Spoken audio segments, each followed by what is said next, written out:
కడప జిల్లా ప్రొద్దుటూరులో మాజీ ఎమ్మెల్యే రాచమల్లు శివప్రసాద్ రెడ్డి కూటమి ప్రభుత్వంపై తీవ్రస్థాయిలో విరుచుకుపడ్డారు. రాష్ట్రంలో గత 26 నెలలుగా ప్రజలు స్వేచ్ఛను కోల్పోయారని, అంబేద్కర్ రాజ్యాంగానికి బదులు లోకేష్ రెడ్ బుక్ పాలన సాగుతుందని ఆయన ఆరోపించారు. రాష్ట్రంలో శాంతి భద్రతలు క్షీణించాయని, యువత గంజాయి మత్తులో జోగుతుందని ఆవేదన వ్యక్తం చేశారు. బ్రిటిష్ పాలకుల కంటే దారుణంగా ఉన్న ఈ ప్రభుత్వానికి 2029 ఎన్నికల్లో ప్రజలు తమ ఓటు హక్కుతో బుద్ధి చెప్పాలని ఆయన పిలుపునిచ్చారు. నేను పొందని స్వాతంత్రాన్ని అనుభవిస్తానని చెప్పి ఆత్మవంచన చేసుకొని శుభాకాంక్షలు చెప్పలేను ఈ రాష్ట్ర ప్రజలకు. గమనించండి మీరే ఒకసారి, నేను చెప్పేది వాస్తవమా కాదా అన్నది.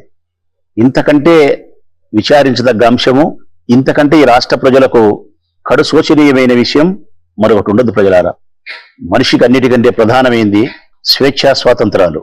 మనుషులకేంది ప్రజలారా, మనం ఇంట్లో పెంచుకుంటే మన పెంపుడు జంతువుల పట్ల కూడా మనము స్వేచ్ఛను హరిస్తే అది మన మీదకి తిరగబడుతుంది.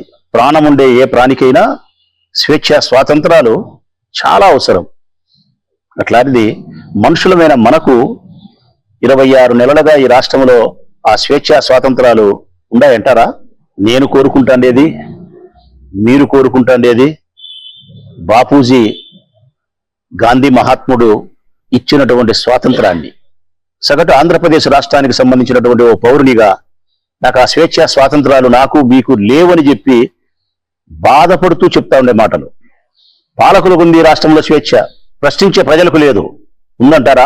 ఉంటే మరి ఈ రాష్ట్రంలో ఎవరైనా ప్రజలు ఈ ప్రభుత్వం పైన ఇదిగో మాకు ఈ మౌలికమైనటువంటి వసతులను ఇస్తానని చెప్పినావు, ఎన్నికల కంటే ముందు ఈ వాగ్దానం చేసినావు, ఎన్నికల తర్వాత నువ్వు మోసం చేసినావు అని ప్రశ్నించే ధైర్యం ఎవరికైనా ఈ రాష్ట్రంలో ఉందా?